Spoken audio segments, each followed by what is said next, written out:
Hi there, Sandra here from Createinspain and Siser, Juliet, Beginners to Pro. There are some people that are using Procreate and they're trying to import their images into Shortcut slot and they're not finding it as easy as they should do. So I've got an image here which isn't something that I would normally want to cut out with the black area around it, and it is all one image as you can see from the layers here. So if I want to get rid of this black, I need to be able to select it. And what you do is you go to the ribbon here and you select automatic. Now automatic will, like a magic wand, it will select items of a particular color. If I scroll from left to right here, we get the selection threshold. If I put it all the way up here, it's going to select way too much stuff probably. If I put it all the way down here, it's selecting nothing. If I put it here, it may or may not select as much as I want it to. I'm going to put it to about 10%. Ah, that's it, it was dead on 10. So what you want to do now is to just tap on the area that you want to remove and then select it, and then you can move it out of the way and it's gone. So tap on there again to get rid of that.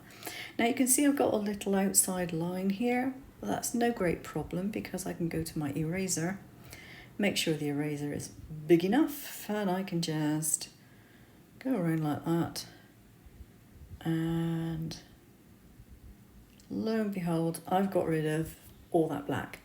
Now you might be thinking, well, that still leaves me with a white background. Let's just put that onto pen. Now that's true, but that's only because in my layers panel I have background color checked. If I uncheck that, I've got a transparent background, and Shortcut slot will deal with this as it deals with everything with a transparent background. You can import that as an SVG.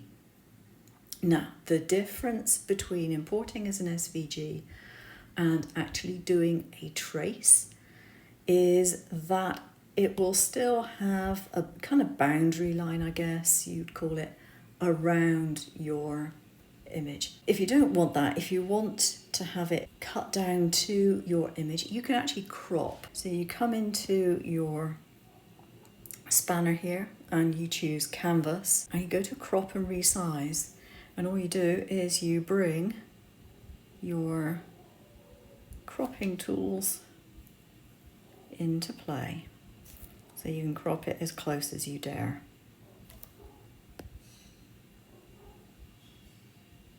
Like so,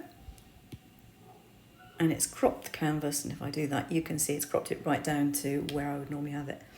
So this is all you need to do. It's not difficult, it's pretty easy, it's pretty automatic. And once you get in the hang of doing this as a matter of course, you'll just do it so automatically yourself that you won't even think twice about it. I will usually click on that just so I get a good idea of what the colours look like, and I can see everything as it would be on a printed sheet of white paper. But then I just tap on there and my background's gone, so I don't have to worry about it afterwards. You can always put your background back if you want it, or you can actually draw a shape and put it underneath this layer and create another colour background or multicolour background if you want to. But that is how to get rid of the background and crop it down to the size that you need it to be. Or indeed, if you wanted to, you could crop it down to say the heart or something like that and get rid of the majority of the image. And that's it. Pretty easy, huh? Okay, I'll see you again soon. Take care now.